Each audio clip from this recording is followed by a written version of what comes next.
Okay, so I'm here to explain what happens when Ketu, the south node, goes into the ascendant, the first house, and what happens when Rahu, the north node, goes into the descendant, the seventh house.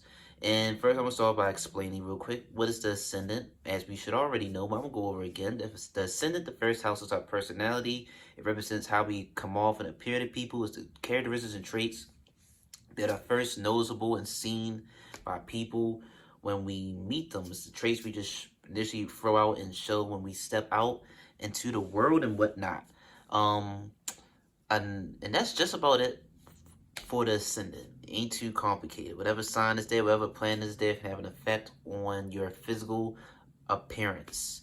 And the descendant, the seventh house, that represents your is a house that can represent your spouse, the type of partner that you would attract, and how they might be in your union, how you might behave in a union, and just how you can might behave and act in intimate one-on-one business dealings or in relationships. Like seventh house can represent like close intimate relationships, like close friends or boyfriend girlfriend, not really loose relationships with people that you don't really deal with and whatnot.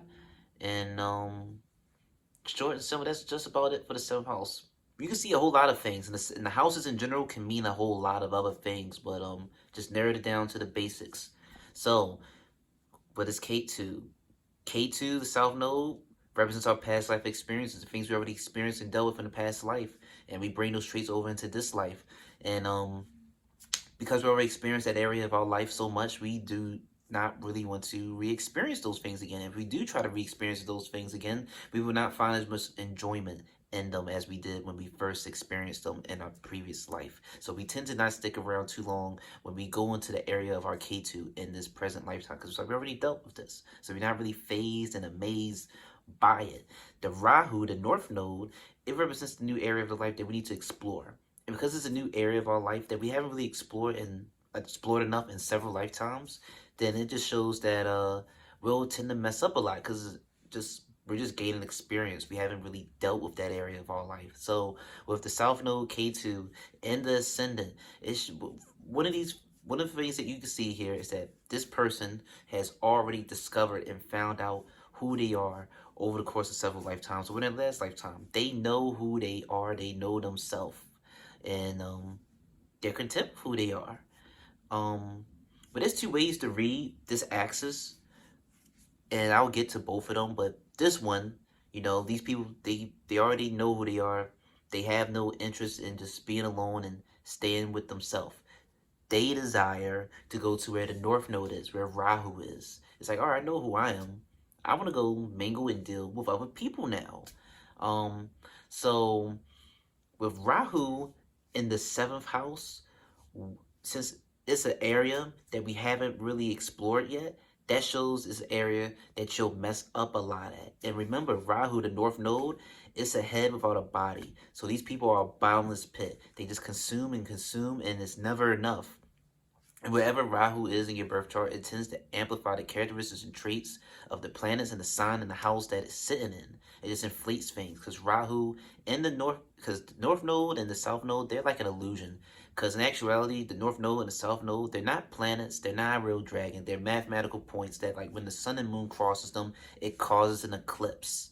So these two areas, north node and Rahu, they can sort of just provide like an illusion and just confuse you. In nature, these two placements, they're malefic. Malefic means just planets and places with like stereotypical negative characteristics and traits. So in their nature, they're not really good, but they can provide good results though. But that's just the nature of them. Nature of them, they're like a bad person, but they can provide good results. Um, so Rahu, the North Node in the seventh house, these people, they could tend to they could just have an insatiable desire for dating a lot of people. You want to date a lot of people, make friends with a lot of people, but since Rahu is like an illusion and it sort of amplifies everything in the house that it sits in, these people can have just unrealistic expectations and desires in their partners. You could desire a beautiful mate, man or woman or whatever, And I don't know, you could find a good person, you could run into good partners, but you'll just never be. It's possible that you can just never be satisfied with them. You will just always want more out of them. Um, People with displacement, they could just date someone exotic or foreign, just to just get that desire of that ideal, perfect, or just wild fantasy. So you just these people can be tend to attract and go after someone who might have an accent, speak a different language, someone from another country, because you'd be like, I don't want these regular people around me. I want something exotic. I want something different. And these people, these people, because it's an area that you haven't really explored and dealt with, they can mess up a lot, of course, when it comes to their relationships for many reasons. Like I said, they can get into a relationship and have unrealistic expectations. These people can possibly just cheat and not be able to stay in a relationship because they just always want something more. On a positive note, these people can become great business people. They can become great at conducting business because the seventh house, you can just still see how you behave and interact with the public. And the seventh house can represent like business agreements and contracts. So these people can be real good at like maybe negotiating and doing business and like sealing a deal with someone. Um, it's possible for them to be good at that. Of course, we have to see what sign it's in, what planets are sitting with it to conclude that. But like I said, this is sort of like the first side, my first point of view of this axis. So a quick little refresher. K2, South Node in the first house, these people sort of already know. They know who they are. They confident in who they are. They find this pleasure and this comfort when they're alone and just sitting with themselves. They want to go deal with someone else. So, as I always say, the remedy for Rahu and Ketu, the North Node and South Node, is to take your South Node, your past life experiences, and use those past life experiences to help your North Node.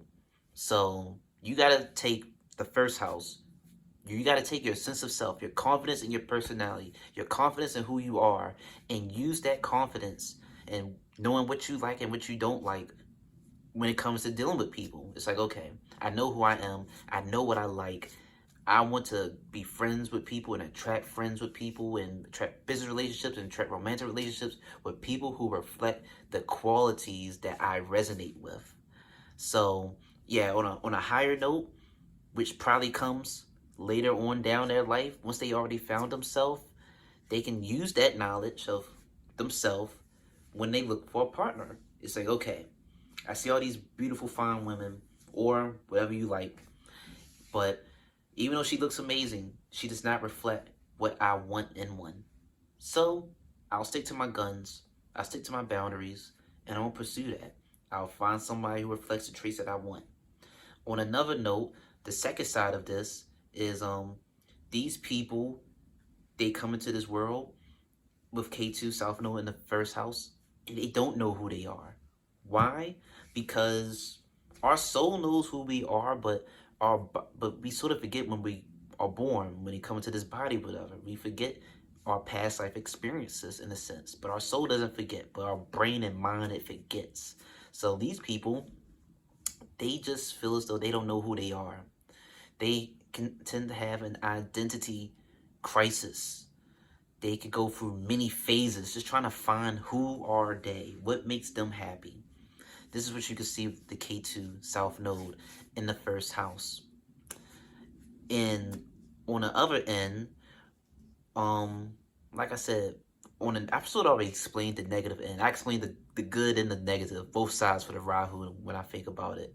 And because that person doesn't know who they are with that K2 South Node, possibly in the first house, it will show in their relationships because they don't have, because they can't properly tap into that past life experience and properly know and realize who they are. It's going to reflect when they date people and deal with people. They can just bounce around from different crowds and groups of people and date all different types of people. It's like, wow, you dated this type of person and that type of person. You really don't got no type. It's all over the place. You can possibly see that with this combination of people. And it just be very destructive early on because they messing up and they haven't really experienced that. They can be agreeing to things, making agreements and deals with people, and then later on they be like, I don't want to do that. Why did I do that? And then they don't commit to what they might have said and done. Like I said, on the higher side, in that first example, they can already find themselves. And once they find themselves, they'll know what they want in a partner. So it's two ways. Those are the two sides. Quick little recap. The first option for this axis is that one, after the person finds themselves, who they are, if they have that period of introspection with Ketu in the first house, they'll use that knowledge of introspection and knowledge of self to make proper decisions when they are chasing romance and making friends and making business deals. And on the second lower side, which is probably where most people start off at tend to, they don't know who they are. And because they don't know who they are, they make destructive decisions when they make agreements with people, when they make friends with people, when they dive into relationships because they don't know who they are, they don't know what they want. They go and explore and try everything, and in their experiment and finding themselves, they sort of damage and hurt other people. Um, and you always run back and forth from these two areas. Always with Rahu and Ketu. Always with the North Node and South Node. When you're diving into that relationship, diving to find people, when you're messing up, you'll go run back to yourself. You'll go run back into your igloo. You'd be like, dang, that didn't work out. And you just go to this period of introspection and you're reflecting. You're trying to find yourself. And as you keep messing up, in the seventh house, you'll sort of reflect on your actions and find out who you are. And then once you found out who you are, you'll go make better decisions. And at the same time, once you're done reflecting and you're tired of being yourself, you'll go back to those relationships. So you see the zigzag. You go into relationships and mess up, you'll run back to yourself and reflect. After you're done reflecting, tired of reflecting, you'll run to the relationships with that newfound self and make better decisions each and every time. And these two areas, they don't mature until like in your 40s. I don't know the exact age at 40, but by that time, people with Rahu and Ketu, which we all have one, wherever those areas are at, they tend to stabilize, and you sort of get the hang of where these 2 points are in your chart.